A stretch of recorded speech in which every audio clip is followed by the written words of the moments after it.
자, 시총으로 볼게요. 시총. 오늘자 기준으로 시총이 1조 8천억, 그러니까 2조 정도로 잡고 시총 5조를 달성한다고 기대를 하고 있습니다. 네, 중수투자자입니다. 이번 영상은 KMW랑 오이솔루션 누가 대장인가 라는 주제로 얘기를 좀 해보려고 해요. 서브타이틀로는 오이솔루션 이제 미국의 삼성전자, KM 중국의 ZT를 기대해보자 라는 부제를 좀 달았고요. 제가 요즘에 계속 5G에 대한 얘기를 했죠. 사실은 처음 영상부터 저는 5G 서진 시스템 5G 얘기를 했고, 그리고 최근에는 좀 오이 솔루션을 중심으로 5G 기업들을 조금 더 자세히 분석을 좀 하고 있고요. 그래서 어떤 분이 KMW도 같이 좀 분석을 해 주셨으면 좋겠다라는 얘기를 하셔가지고 좀 대장 특집을 해보도록 하겠습니다. 5G 누가 대장이냐? 여러분들은 5G 대장이 어떤 기업이라고 생각하시나요? 라는 질문부터 시작을 해볼게요. 일단은 가장 많이 오른 걸로만 따지면은 어떤 분들은 유비쿼스 홀딩스라고 생각하시는 분도 있을 수 있을 것 같아요. 물론 저는 유월이 이제 좋은 회사라고 생각을 하고 있지만 기업 분석을 조금만 해보면은 5G 대장이 되기에는 뭔가 조금 논리적으로 맞지 않는 부분이 있다라는 것을 느끼실 수 있으실 거예요. 무슨 말이냐 하면은 제가 예전에도 영상을 좀 찍은 적이 있지만 요약해서 말씀을 드리자면은 6월의 매출 대부분은 이제 유비쿼스인데 이 유비쿼스가 매출이 지금 아직은 잘 나오진 않아요. 이게 그 유선망 회사인데 아직은 유선망이 많이 깔리고 있지는 않고 있습니다. 그리고 유비쿼스는 대부분 이제 국내 쪽에서 매출이 많이 발생을 하기 때문에 일단 성장에 좀 한계도 있고, 물론 삼성전자 쪽으로 해서 매출이 많이 늘 가능성은 좀 있어요. 그 6월은 5G 이외에도 다른 뭐 첨단 의료기기 같은 모멘텀들도 많이 있기 때문에 이런 것 때문에 좀 오르지 않았을까 하는 개인적인 좀 추측을 해봅니다. 이거에 대해서는 제가 다른 영상에서도 한번 말씀을 드렸기 때문에 좀 참고를 하시면 될 수 있을 것 같고, 둘 중에 어떤 것이 대장이냐, 사실 KM이랑 오이솔루션 공부를 조금 해보면 약간 결이 좀 다른 회사예요. 가장 첫 번째로는 일단 만든 제품이 당연히 다르겠죠. 그리고 두 번째는 납품처가 좀 다릅니다. 그러니까 어디에다가 물량을 공급하는지 회사가 좀 다르다는 얘기죠. 차트를 먼저 보시면 오이솔루션이랑 KM이랑은 조금 약간 비슷하면서 좀 다른 그런 성격이 있어요. 둘 다 이제 많이 올랐다는 공통점은 있고, 당연히 둘 다 실적이 많이 좋아졌기 때문에 이렇게 오르겠죠. 그래서 오이솔루션은 제가 이제까지 영상을 많이 찍었기 때문에 그 영상들을 보시면 될 것 같고, 이번에는 KM에 대해서 자세히 말씀을 드릴게요. 자, 일단 KM이 어떤 제품을 만드냐 하면 IR 자료를 가지고 제가 좀 글을 썼는데, 이제 일단 필터 쪽 MBF나 뭐 그런 백홀 필터 관련 필터 쪽을 만들고, 그리고 시스템 관련을 만들고 사이트 솔루션을 만든대요. 뭐 저도 정확하게는 잘 모르겠어요. 아무튼 좀 매출이 좀 다양화돼 있죠. 필터 시스템 솔루션. 자, 그러면은 KMW의 경쟁력에 대해서 좀 알아볼게요.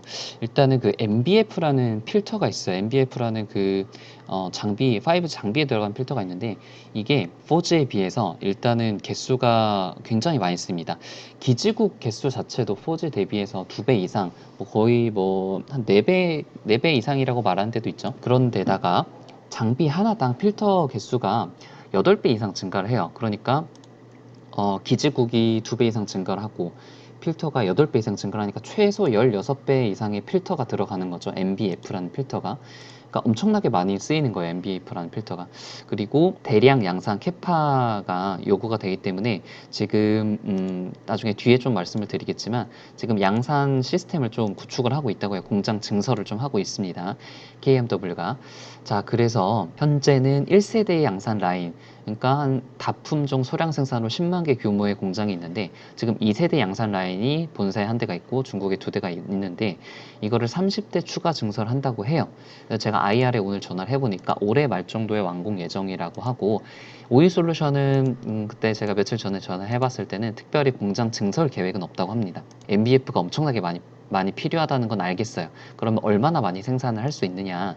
2019년 6월 기준으로 2천만 개 정도를 만들었다고 하고 올해 12월까지는 1억 개는 확정이라고 해요. 확정. 앞으로 2020년, 그러니까 내년 6월, 12월까지는 이게 2억 개까지 늘지 3억 개까지 늘지 모른다고 합니다. MBF 단가가 한 개당 한 3만 원에 4만 원 정도라고 하니까 1억 개라고 치면은 필터 하나로 1조 이상의 매출이 달성한 거예요. MBF 필터 하나로. 자, 이런 엄청난 그 매출의 성장폭이 기대가 되고, 또 그러면은 MBF 말고 다른 쪽의 매출은 어떠냐? 시스템 쪽에서도 매출이 엄청나게 나올 예정이라고 해요. 86K에서 240K까지 확정이라고 하고, 시스템 쪽에서도 매출이 굉장히 많이 나올 것으로 기대가 됩니다. KMW의 큰 장점 중에 하나가 제품을 그냥 하나하나 부품을 보내는 게 아니라 이렇게 필터 쪽에서도 매출을 발생하고 시스템 쪽, 솔루션 쪽에서도 제품을 만들 수 있기 때문에 완제품 형태로 제품을 공급한다는 장점이 있어요. 이게 굉장히 경쟁력이겠죠. 키아나 다른 삼성전자 쪽으로도 이런 완제품을 제공할 수 있기 때문에 이게 굉장히 경쟁력이 있다라고 그렇게 레포트에서는 얘기를 하고 있고요. 그래서 전반적으로 기업을 보면은 매출이 이제 시스템 쪽, 안테나 쪽, 필터 쪽으로 굉장히 매출이 다 분화되어 있어요.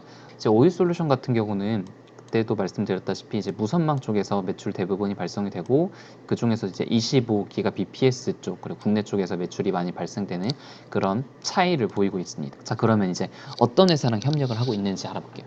일단 KM의 주요 회사로는 삼성전자, 노키아, ZTE, 에릭슨 이렇게 있는데, 에릭슨은 이제 협의를 계속, 에릭슨 글로벌이랑은 지금 당장에 거래는 하고 있지 않고 그 협의를 하고 있다고 하고, 메인은 이제 노키아 쪽이라고 해요. 노키아 쪽이 50% 이상의 그 매출을 달성을 하고 있고 지금까지, 그리고 삼성전자 쪽이랑도 거래를 하고 있고, 중국의 ZTE랑 좀 메인 벤더입니다. 중요하게 생각할 부분이 이제 ZTE랑 노키아 쪽이라고 생각이 되고, 오이솔루션은 이제 삼성전자, 노키아랑 메인으로 거래를 하고 있죠. 그래서 기사들을 보시게 되면은, 이거는 이제 홈페이지에서 제가 따온 기사인데 6월 11일 날짜로 KMW가 노키아랑 MOU를 체결했습니다. 그래서 글로벌 비즈니스 익스펜션으로 노키아랑 사이가 좀 좋다는 것을 좀 알 수가 있고, ZT랑도 공급 계약을 좀 크게 맺었어요. 380억이랑 또 260억 정도 공급 계약을 좀 맺어가지고, MBF, 제가 위에서 말씀드린 그 MBF가 공급 계약이 됐죠. 그러니까 MBF가 굉장히 많이 쓰인다는 거예요. ZT 중국 쪽으로도 2분기부터 본격적으로 매출에 반영이 될 거고,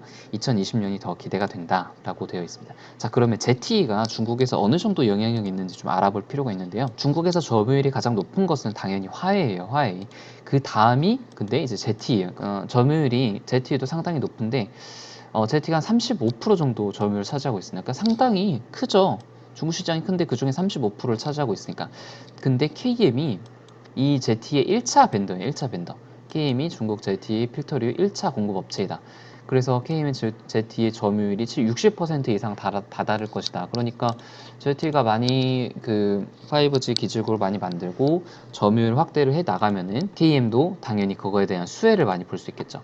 그리고 또 재밌는 게, 생산 설비가 한국의 화성이랑 안성에도 있는데 중국에도 있습니다. 중국에도 있고 베트남에도 있기 때문에 이 생산 공장이 좀 여러 군데 있어요. 오이솔루션은 그 사업 보고서 들어가시면 알겠지만 한국에만 그 공장이 있습니다. 그래서 중국 시장이 도대체 얼마나 큰데를 비교를 해보면은, 2019년까지 보면은 당연히 우리나라가 먼저 시작했기 때문에 기지국 수가 많지만, 2020년도부터는 이게 격차가 확 벌어지기 시작합니다. 2020년은 3.5배를 예상하고 있고, 2021년, 2022년까지 엄청난 기지국 수를 설치를 할 것으로 예상이 되기 때문에 당연히 ZT에도 많은 양의 MBF가 필요하겠고 다른 장비들도 많이 필요하겠죠. 수요가 폭발할 것이다 라는 것이 기대가 되고 있습니다. 그래서 이 1억이라는 숫자가 2억, 3억이라는 추정치가 가능한 거예요. IR에서 이렇게 자신 있게 얘기를 할 수가 있는 거예요. 자, 그러면 여기서 끝이냐? 일본도 있어요. 2020년 상용화, 도쿄올림픽이 있죠. 2020년도에 상용화를 앞두고 있고, 노키아의 일본에서 점유율은 15에서 20%이기 때문에 제가 아까 노키아, ZTE, 삼성전자라 말씀드렸잖아요. 그러니까 노키아에서 많이 그 기죽을 깔면은 KM도 수혜를 볼 수 있겠죠. 그래서 일본도 기대가 되는 측면이고, 이거는 사실 오이솔루션도 마찬가지예요. 자, 그래서 오이솔루션과의 그 차이점을, 전반적인 느낌을 비교를 해드릴게요. 첫 번째, 오이솔루션은 삼성전자 쪽으로 해서 미국 쪽 매출이 증가될 가능성이 있다. 미국 쪽 삼성전자와 일본의 점유율 증가가 기대가 된다. 비교를 하면 KM은 ZTE 쪽으로 중국 쪽 매출이 크게 증가될 가능성이 있다 라고 비교를 할 수가 있고, 노키아는 공통 분모라고 생각이 돼요. 그리고 오이솔루션은 무선통신망 쪽의 트랜시버 쪽, 특히 25기가 bps에서 매출이 엄청나게 증가를 하고 있는 반면에, KM은 MBF 매출이 증가되고 그 밖에 시스템이나 안테나 쪽으로도 매출 구성이 되어 있다. 즉 KEM의 매출 구성이 다 변화되어 있다라고 말씀을 드릴게요. 그리고 오이솔루션은 공장이 한국에만 있고 KEM은 한국, 중국, 베트남에도 공장이 있습니다.